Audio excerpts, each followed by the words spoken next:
Bismillahirrahmanirrahim. Assalamualaikum warahmatullahi wabarakatuh. Alhamdulillahilladzi faddala bani Adam bil ulumi wal amal ila jami'il alam. Faqala Allah Ta'ala fi kitabihil azizil karim, a'udzu billahi minasyaitonir rajim. Bismillahirrahmanirrahim. Yarfa'illahu alladhina amanu minkum walladhina utul ilma darajat. Shadaqallahul azim. Amma ba'd. Hadirin sekalian yang dirahmati Allah Subhanahu wa taala. Bersyukur kita kehadirat Allah Subhanahu wa taala dengan mengucap alhamdulillahi rabbil alamin. Salawat beserta salam kita senantiasa ucapkan kepada junjungan kita Nabiullah Muhammad sallallahu alaihi wasallam dengan mengucap Allahumma salli wa sallim ala sayyidina Muhammadin. Hadirin sekalian yang dirahmati Allah Subhanahu wa taala.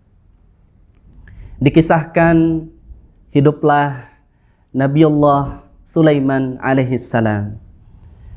Nabiullah Sulaiman alaihi salam diberikan pilihan oleh Allah dua pilihan. Hal ini tergambar dalam sebuah hadis. An Ibni Abbas radhiyallahu anhuma qala anna an-nabiy sallallahu alaihi wasallam khayyara Sulaimana al-ilma wal mulka fakhtara al-ilma fa'utiyal mulka.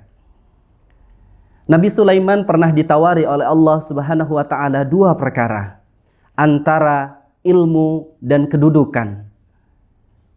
Fakhtaral ilma, maka Nabi Sulaiman alaihi salam itu memilih ilmu. Fa'utiyal mulka.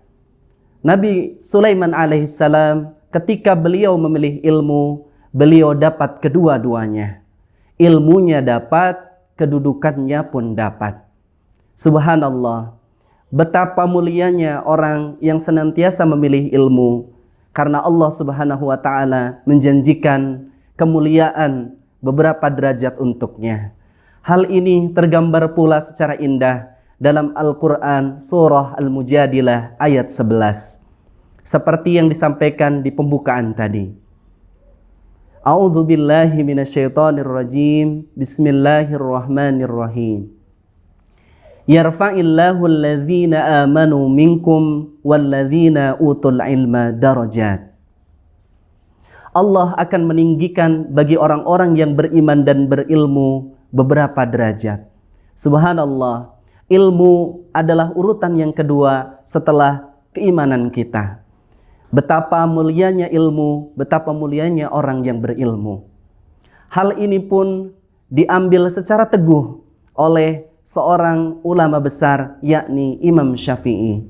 Betapa luar biasanya Imam Syafi'i dalam menggeluti ilmu, bahkan dia sudah berazam sejak kecil, umur 7 tahun, Imam Syafi'i sudah menghafal Al-Quran. Alhamdulillah. Saat usia 10 tahun, Imam Syafi'i juga telah menghafal kitab Al-Muwatta karangan Imam Malik. Subhanallah. Allah angkat ilmu, Allah angkat kedudukan derajatnya bagi orang-orang yang berilmu. Betapa mulianya orang yang berilmu di hadapan dan di samping Allah Subhanahu wa taala. Hadirin yang dimuliakan oleh Allah Subhanahu wa taala.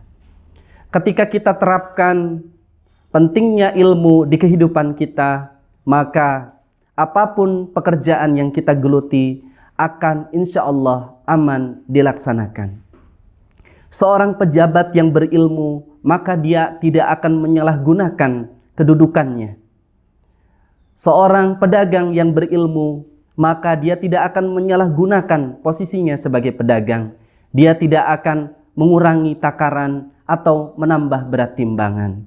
Subhanallah, betapa mulianya orang-orang yang berilmu ketika diterapkan pula dalam berbagai lini sektor kehidupan kita, maka insya Allah negara kita akan menjadi baldatun thayyibatun wa rabbun ghafur. Negara yang makmur, aman, sejahtera, pemimpinnya aman, rakyatnya juga aman. Hadirin yang dimuliakan oleh Allah Subhanahu wa taala.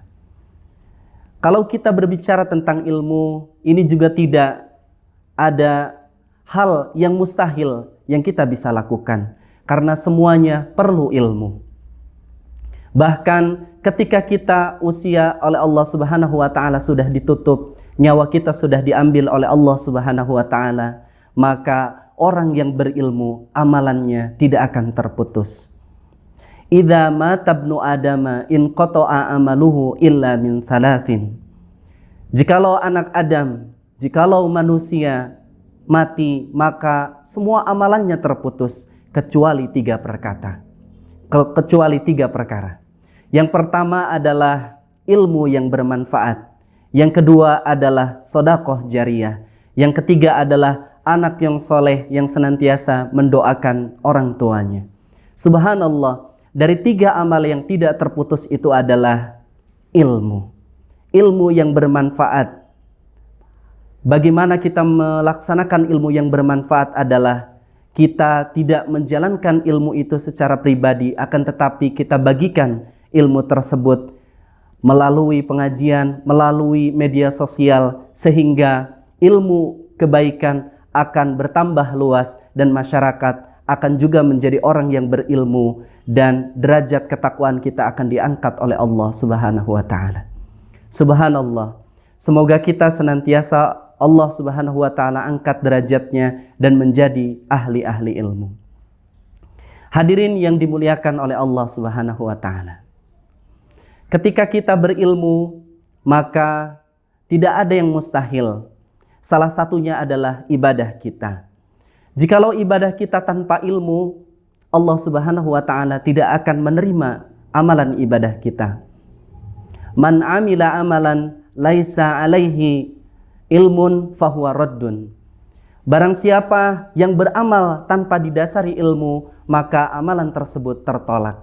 Subhanallah, jikalau kita sholat, jikalau kita bersedekah, jikalau kita melaksanakan ibadah apapun dalam kehidupan kita, maka ibadah tersebut sia-sia, tidak diterima oleh Allah jikalau ibadah tersebut tanpa didasari oleh ilmu. Oleh karenanya hadirin, marilah kita menjadi orang-orang yang senantiasa, walaupun usia kita senantiasa bertambah, akan tetapi semangat untuk menuntut ilmu harus senantiasa kita tanamkan dalam jiwa kita. Talabul ilmi faridatun ala kulli muslimin wa muslimatin minal mahdi ilal lahdi. Menuntut ilmu itu tidak ada batasannya, bahkan dari mulai kita dibuayan sampai kita menutup mata ke liang lahat nanti. Demikian yang bisa saya sampaikan seputar ilmu. Semoga kita menjadi orang-orang yang senantiasa berjuang sekuat tenaga tanpa kenal mengeluh untuk senantiasa menuntut ilmu. Hadanallahu wa iyyakum ajma'in. Wassalamualaikum warahmatullahi wabarakatuh.